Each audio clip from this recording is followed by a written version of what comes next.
अरे प्रभु श्री राम के नाम का पैसा खाते हो तुम लोग। अरे बैठ जाओ, राम मंदिर का पैसा खाते हो। अरे राम मंदिर में घोटाला करते हो, बैठो। अरे राम मंदिर का चंदा खाते हो। अरे चंदा चोरो बैठो, चंदा चोरो बैठो, चंदा चोरो बैठो, बैठो चंदा चोरो, चंदा चोरो बैठ जाओ। चंदा चोर हो तुम लोग चंदा चोर हो, चंदा चोर हो तुम लोग, चंदा चोर हो, चंदा चोर हो, चंदा चोरो बैठो। सरकार कह रही है कि ये कानून हम मुसलमानों के भले के लिए आ रहे हैं। जब मैं आपसे सुनता हूं तो मुझे लगता है कपिल शर्मा कॉमेडी सर्कस में बोल रहा है। आप मुसलमानों का भला कर रहे हैं, आप मुसलमानों का भला कर रहे हैं। दोनों सदन में एक भी सदस्य, दोनों सदन में सिर्फ एक सदस्य गुलाम अली को छोड़ के एक भी सदस्य आपका मुसलमान नहीं है। आप मुसलमानों का भला कर रहे हैं, आप मुसलमानों का भला कर रहे हैं। पूरी सरकार में एक मंत्री आपका मुसलमान नहीं है, आप मुसलमानों का भला कर रहे हैं। दो नेता अपने घरों में आपने बैठा दिया, मुख्तार अब्बास नकवी, शाहनवाज हुसैन, दोनों की राजनीति आपने खत्म कर दी, आप मुसलमानों का भला कर रहे हैं। न तेरा है न मेरा है, ये हिंदुस्तान सबका है। नहीं समझी गई ये बात तो नुकसान सबका है। जो आकर मिल गई इसमें वो दिखलाई नहीं देती, जो नदियां मिल गई इसमें वो दिखलाई नहीं देती। महासागर बनाने में मगर एहसान सबका है, महासागर बनाने में मगर एहसान सबका है। मैं जैसे उदय प्रताप जी की चंद पंक्तियों से अपनी बात शुरू करूंगा। न मेरा है न तेरा है, ये हिंदुस्तान सबका है। नहीं समझी गई ये बात तो नुकसान सबका है। न तेरा है न मेरा है, ये हिंदुस्तान सबका है। नहीं समझी गई ये बात तो नुकसान सबका है। जो आकर मिल गई इसमें वो दिखलाई नहीं देती, जो नदियां मिल गई इसमें वो दिखलाई नहीं देती। महासागर बनाने में मगर एहसान सबका है, महासागर बनाने में मगर एहसान सबका है। मान्यवर, हम लोग बचपन से एक शब्द सुनते आए, सरकार माई बाप। सरकार माई बाप यानी कि जो सरकार होती है वो लोगों की माई बाप होती है, मां की तरह ख्याल रखती है, पिता की तरह ख्याल रखती है। लेकिन अगर कोई सरकार अपने बच्चों को उसका गला घोटने पे उतारू हो जाए तो वो फिर सरकार निष्पक्ष सरकार नहीं है, नहीं है मान्यवर। वो सौतेली मां है, वो सौतेली मां है, उसका व्यवहार सौतेला है। और आज आप जो काम कर रहे हैं इस बिल के माध्यम से, आप बाबा साहब डॉक्टर भीमराव अंबेडकर जी के द्वारा लिखे गए संविधान की हत्या कर रहे हैं। और ये बात मैं इसलिए कह रहा हूं कि बाबा साहब डॉक्टर भीमराव अंबेडकर जी ने संविधान की धारा 26 में लिखा, धार्मिक मामलों के प्रबंधन की स्वतंत्रता, धार्मिक एवं धर्मार्थ उद्देश्यों के लिए संस्थाओं की स्थापना एवं रखरखाव करना, धर्म के मामलों में अपने स्वयं के मामलों का प्रबंधन करना, चल एवं अचल संपत्ति का स्वामित्व एवं अधिग्रहण करना तथा ऐसी संपत्ति का कानून के अनुसार प्रशासन करना। यह अधिकार आपने नहीं दिया, यह अधिकार किसी भारतीय जनता पार्टी के लोगों ने नहीं दिया। यह अधिकार बाबा साहब डॉक्टर भीमराव अंबेडकर जी के द्वारा लिखे गए भारत के संविधान ने दिया मानकर। और आप उस संवैधानिक अधिकार को छीन रहे हैं एक गैर संवैधानिक बिल लाके। क्या क्या लिखा इस कानून के अंदर आपने, किस तरीके से आपने इस संविधान की हत्या करने का काम किया। आप बड़ी बड़ी बातें कर रहे हैं। ये सरकार कह रही है कि ये कानून हम मुसलमानों के भले के लिए आ रहे हैं। जब मैं आपसे सुनता हूं तो मुझे लगता है कपिल शर्मा कॉमेडी सर्कस में बोल रहा है। आप मुसलमानों का भला कर रहे हैं, आप मुसलमानों का भला कर रहे हैं। दोनों सदन में एक भी सदस्य, दोनों सदन में सिर्फ एक सदस्य गुलाम अली को छोड़ के एक भी सदस्य आपका मुसलमान नहीं है। आप मुसलमानों का भला कर रहे हैं, आप मुसलमानों का भला कर रहे हैं। पूरी सरकार में एक मंत्री आपका मुसलमान नहीं है, आप मुसलमानों का भला कर रहे हैं। 2 नेता अपने घरों में आपने बैठा दिया, मुख्तार अब्बास नकवी, शाहनवाज हुसैन, दोनों की राजनीति आपने खत्म कर दी। आप मुसलमानों का भला कर रहे हैं, आप मुसलमानों का भला कर रहे हैं, आप मुसलमानों का भला कर रहे हैं। अरे सुनना सीखो, सुनना सीखो पहले। मान्यवर, मैं इनके इस कानून में क्या क्या लिखा हुआ है, क्या क्या कहा है इन्होंने। बैठ जाए कृपया, गुलाम अली जी बैठ जाए। धार्मिक संपत्तियों को ये बिल कब्जा करने की नापाक कोशिश है, और धार्मिक संपत्तियों को सदन में इतनी कब्जा करने के लिए सदन में इतनी शांति है कि आराम से आप बोलोगे। आराम से बोल रहा हूं सर। आप बैठे हैं तो आपको देख के वैसे ही आराम आ जाता है, आपको देख के मैं वैसे ही आराम में रहता हूं सर। आप जब है आपका संरक्षण है तो आराम से ही बोल रहा हूं। बोलिए। मान्यवर, धार्मिक संपत्तियों को कब्जा करने की एक कोशिश है, इसलिए इस बिल पर न हिंदू को खुश होना चाहिए, न सिख को खुश होना चाहिए, न ईसाई को खुश होना चाहिए, न जैन को खुश होना चाहिए, न बौद्ध को खुश होना चाहिए, क्योंकि नंबर सबका आएगा। और आज वक्फ की संपत्तियां कब्जा करके आप अपने दोस्तों को देंगे, कल गुरुद्वारे की संपत्तियां कब्जा करके आप अपने दोस्तों को देंगे, फिर चर्चों की संपत्तियां कब्जा करके आप अपने दोस्तों को देंगे, फिर बौद्धों की संपत्तियां कब्जा करके आप अपने दोस्तों को देंगे, फिर जैनों की संपत्तियां कब्जा करके आप अपने दोस्तों को देंगे, फिर मंदिरों की जमीनें कब्जा करके आप अपने दोस्तों को देंगे। आप तो वो लोग हैं जिन्होंने प्रभु श्री राम के मंदिर में भी घोटाला किया। मान्यवर, प्रभु श्री राम के मंदिर के जमीन में घोटाला किया। मैं कागज दूंगा सर, मैं कागज दूंगा। ये लोग राम मंदिर में घोटाला करने वाले लोग हैं, राम मंदिर की जमीन का चंदा खाने वाले लोग हैं सर। ये लोग 2 करोड़ की जमीन 5 मिनट में 18 करोड़ में बेची सर इन लोगों ने। 16.5 करोड़ का घोटाला किया, 18.5 करोड़ में जमीन बेची। ये राम मंदिर में घोटाला करने वाले लोग हैं सर।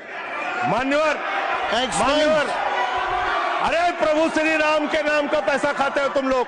अरे बैठ जाओ, राम मंदिर का पैसा खाते हो। अरे राम मंदिर में घोटाला करते हो, बैठो। अरे राम मंदिर का चंदा खाते हो। अरे चंदा चोरो बैठो, चंदा चोरो बैठो, चंदा चोरो बैठो, बैठो चंदा चोरो, चंदा चोरो बैठ जाओ। चंदा चोरो तुम लोग चंदा चोरो, चंदा चोरो तुम लोग, चंदा चोरो, चंदा चोरो, चंदा चोरो बैठो। 1 मिनट को प्लीज। चंदा चोरो बैठो। सभापति महोदय, श्री गजेंद्र सिंह जी। सर मैं I am not dealing sir, I am not dealing. सदस्य ने चंदा चोरी किया ना सर, राम का पैसा खाया, करने वाले प्रभु श्री राम का पैसा खाया सर इन्होंने। राम मंदिर का विषय, राम मंदिर में चंदा चोरी किया इन्होंने। चंदा चोर है सर ये लोग, इन्होंने प्रभु श्री राम का चंदा खाया। कृपया बैठ जाए। चंदा चोरी किया सर, कृपया बैठ जाए। राम मंदिर के संबंध में सर राम मंदिर के संबंध में कहे गए सभी शब्दों को मैं कार्रवाई से निकाल रहा हूं, कार्रवाई से निकाल दिए। 2 करोड़ की जमीन 18.5 करोड़ में खरीदी इन लोगों ने। 2 करोड़ की जमीन अयोध्या में 18.5 करोड़ में खरीदी। मान्यवर, कृपया मान्यवर, मेरा टाइम बचाया जाए सर। मान्यवर, टाइम पॉज कीजिए सर, टाइम पॉज कीजिए, बैठाइए इनको। Point of order, allow sir. I am not dealing sir. Point of order, Bhupendra Yadav please sit down.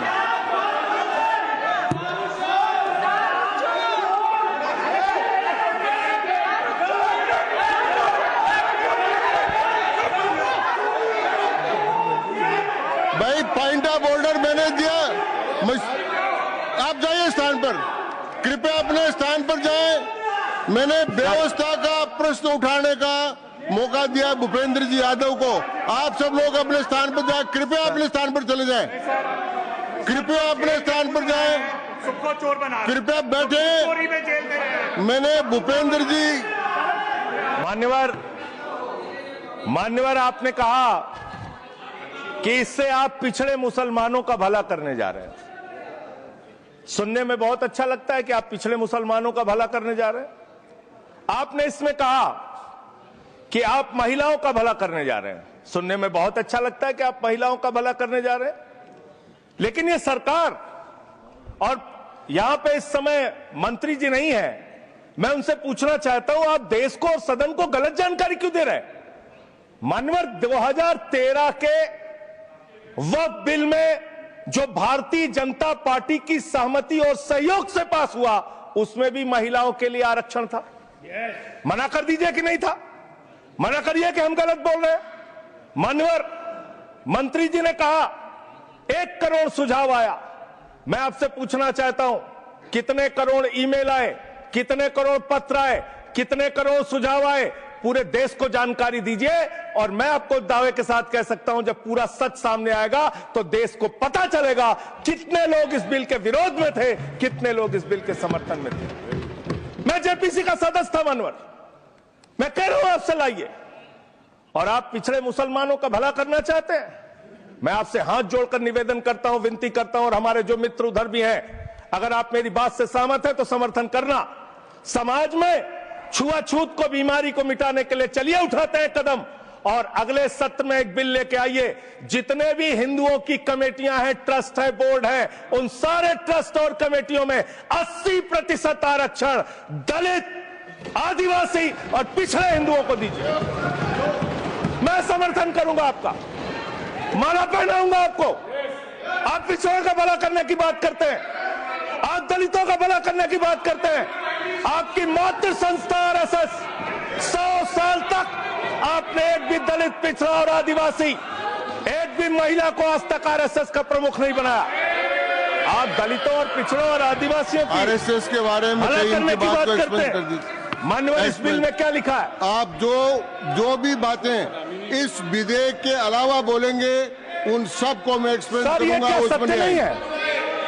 क्या ये सच नहीं है? सर मेरा टाइम रोका जाए, और सर बिल के बारे में बात करते हैं। माननीय मंत्री जी ने कहा आज आप इस बिल को पास कर रहे हैं, आज आपका सीना चौड़ा हो रहा है, आपको लग रहा है एक धर्म के अधिकार को आप छीन रहे हैं। नहीं, कल को आप सभी धर्मों की धार्मिक संपत्तियां छीन के आप अपने दोस्तों का देने का काम करेंगे। मैं फिर इसको दोहरा रहा हूं और फिर इसको कह रहा हूं कि आप ये करेंगे, धार्मिक संपत्तियों के कब्जा करने का काम करेंगे। और किसी गलतफहमी में मत रहिए, आपको लोकसभा के चुनाव में मात्र 36% वोट मिला है।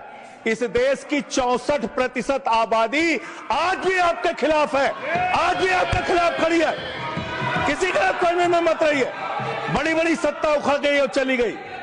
मान्यवर, आपने इसमें लिखा बिल के अंदर कि वक्फ कमेटी के अंदर गैर मुसलमान इसका सदस्य बन सकता है। आप क्या गुरुद्वारा कमेटी के अंदर गैर सिख को मेंबर बना सकते हैं? क्या ईसाई कमेटी के अंदर गैर ईसाई को सदस्य बना सकते हैं? क्या बौद्धों की कमेटी के अंदर गैर बौद्ध को, क्या जैनों की कमेटी के अंदर गैर जैन को आप मेंबर बना सकते हैं? और इतना ही नहीं, क्या आप हिंदुओं के ट्रस्ट में, मंदिर के ट्रस्ट में आप क्या गैर हिंदू को मेंबर बना सकते हैं? नहीं बना सकते, नहीं बना सकते। आप एक झूठ फैला रहे हैं देश भर में, देश भर में झूठ फैला रहे हैं। आप कह रहे हैं ये मैं पढ़ रहा हूं राम मंदिर का, सर, राम मंदिर ट्रस्ट। झूठ शब्द असंसदीय है, जो असंसदीय शब्द उनको निकाल दीजिए। सत्य से परे, सत्य से परे। सर ये प्रभु श्री राम के मंदिर का ट्रस्ट, मैं इसका समर्थन करता हूं। नहीं, आप सर मैं इसका समर्थन कर रहा हूं। ये सब्जेक्ट नहीं है सर, समर्थन कर रहा हूं। सुन तो लीजिए, आप कहे से नहीं सुनूंगा। डिस्ट्रिक्ट मजिस्ट्रेट प्रोसीडिंग में नहीं आएगा। सर मेरी बात तो बिल्कुल नहीं आएगा। सर मेरी बात सुन लीजिए। घनश्याम जी प्लीज, चेयरमैन साहब, district magistrate of Ayodhya will be ex officio trustee who will be a practicing Hindu. If the DM is not Hindu, then additional district magistrate will be an ex officio member of the trust. हम इसका समर्थन करते हैं sir. Hindu धर्म के trust में हिंदू को member होना चाहिए, आपने लिखा, हम इसका समर्थन करते हैं। लेकिन आप दूसरे धर्मों के ऊपर कह रहे हैं, कल को आप गुरुद्वारा कमेटियों में कहेंगे सिख नहीं दूसरे धर्म के लोग इसमें आएंगे, कल को आप जैन कमेटियों में घुसड़ेंगे, बौद्धों की कमेटियों में घुसड़ेंगे। ये बात गलत है, ये पूरी तरीके से गलत है। और आज पूरे देश को आप बताइए मान्यवर, पूरे देश को आप बताइए 2009 में आपने अपना घोषणा पत्र जारी किया था, मैनिफेस्टो। ये मैनिफेस्टो आपका लेके आया हूं, ये तो आपका डॉक्यूमेंट है, मेरे घर नहीं बना। इस मैनिफेस्टो में लिखा है इन्होंने कि 2009 के मैनिफेस्टो में लिखा है कि वक्फ की जमीनों पर जो अवैध कब्जे हुए हैं, के.आर. रहमान की कमेटी की रिपोर्ट के हिसाब से हम मुस्लिम धर्म गुरुओं के साथ बातचीत करके उसको खाली कराने का काम करेंगे। कितना दोहरा चरित्र है आपका। आपने कहा वक्फ की जमीनों को खाली कराने का काम करेंगे जिसपे कोई और कब्जा कर रखा है। मान्यवर, एक और बात, सुप्रीम कोर्ट के अंदर आप कह रहे हो कागज चाहिए, कागज चाहिए। मंत्री जी ने कहा कागज चाहिए। मंत्री जी, आपको कागज की बहुत जरूरत होती है, कागज आपको चाहिए। आपकी सरकार ने 2020 में, ये पूरे देश को देखना चाहिए, पूरे देश को सर, 2020 में मैं जेपीसी का मेंबर था, एक कागज वहां मिला मैं 2020 में सुप्रीम कोर्ट में। सर आप, मेरी बात नहीं आ रही सर मेरी बात नहीं आ रही। 2020 में मान्यवर, इस भारत की सरकार ने, मोदी जी की सरकार ने शपथ पत्र दिया सुप्रीम कोर्ट में। से क्या लिखा हुआ है? 99% वक्फ की संपत्तियां डिजिटाइज हो चुकी हैं। मुख्तार अब्बास नकवी साहब आपके मंत्री थे, उनका बयान है 100% वक्फ की संपत्तियां डिजिटाइज हो चुकी हैं। तो जब आप सारी संपत्तियां डिजिटाइज कर चुके हैं, सब कुछ ऑनलाइन कर चुके हैं वामसी पोर्टल में, सारे कागजात जांच चुके हैं, तो क्या आप फसाद कराने के लिए फिर से कागज मांग रहे हैं? फसाद कराने के लिए आप फसाद कराने के लिए कागज मांग रहे हैं। आप फसाद कराने वाले हिंदू हैं, हम सौहार्द फैलाने वाले हिंदू हैं। यह बुनियादी फर्क है, यह बुनियादी फर्क है। आप देश भर में फसाद, नफरत, लड़ाई, झगड़ा कराने का काम करते हैं। मान्यवर, मैं अंत में आप लोगों से सिर्फ एक ही बात कहना चाहता हूं कि आज सच्चर कमेटी की रिपोर्ट की बात कही गई और कहा गया 12,000 करोड़ की आमदनी हो सकती थी। एक सुझाव मैं पूरे सदन की तरफ से इस सरकार को देना चाहता हूं। 12,000 करोड़ की आमदनी की चिंता है वक्फ की, करोड़ों मुसलमानों की चिंता है आपको। एक अपने दोस्त को पकड़ के लाइए, नीरव मोदी को 20,000 करोड़ वसूलिए, 12,000 करोड़ वक्फ को दीजिए, 8,000 करोड़ अपने पास रखिए। 8,000 करोड़ का आपको मुनाफा होगा, 12,000 करोड़ वक्फ को दे दीजिए, करोड़ों मुसलमानों का भला हो जाएगा। मान्यवर, अंतिम बात कह के आपने कहा सच्चर कमेटी की रिपोर्ट से 12,000 करोड़ की आमदनी की बात कही गई है। अर्ध सत्य मत बोलिए, पूरा सत्य बोला कीजिए। सुविधाजनक सत्य मत बोलिए, पूरा सच बोला कीजिए। मंत्री जी, इसमें लिखा हुआ है सच्चर कमेटी की रिपोर्ट में कि भारत की सरकार ने, राज्यों की सरकार ने अलग अलग राज्यों में, अलग अलग जगहों पे 365 वक्फ की संपत्तियां कब्जा कर रखी हैं। आप उसके बारे में नहीं बताते, आप अर्ध सत्य बोलते हैं। मैं तो जेपीसी का मेंबर रहा हूं, मुझे सब पता है। तो इसलिए मान्यवर, आप फैला रहे हैं झूठ। ट्रिब्यूनल के फैसले, बस खत्म सर, खत्म। असत्य, सत्य से परे मान्यवर, सत्य से परे मान्यवर।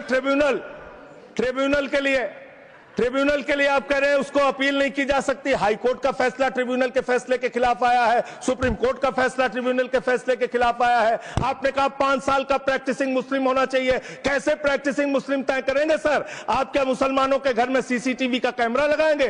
कौन नमाज पढ़ रहा है, कौन नमाज नहीं पढ़ रहा है, कौन मुसलमान है, कौन मुसलमान नहीं है? आपने मान्यवर ऐसे प्रावधान इसमें रखे हैं जो बड़े अजीब हैं, जो अपने आप में ये बताते हैं कि आपकी मंशा सिर्फ देश में झगड़ा कराने की है, नफरत फैलाने की है, फसाद कराने की है। आपकी मंशा कहीं भी मुसलमानों का या किसी वर्ग का भला करने की नहीं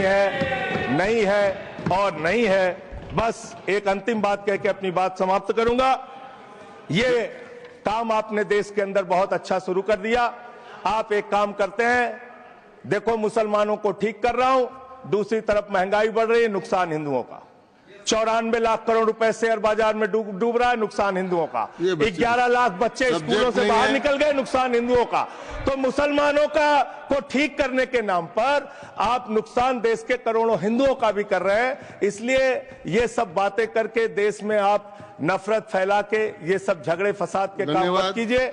और अंत में आपसे एक ही बात दो कहना तीन चाहता हूं, बार अभी भी वो मौका है इस बिल को जो गैर संवैधानिक है, जो बाबा साहब के संविधान के खिलाफ है, इसको वापस लीजिए। धन्यवाद।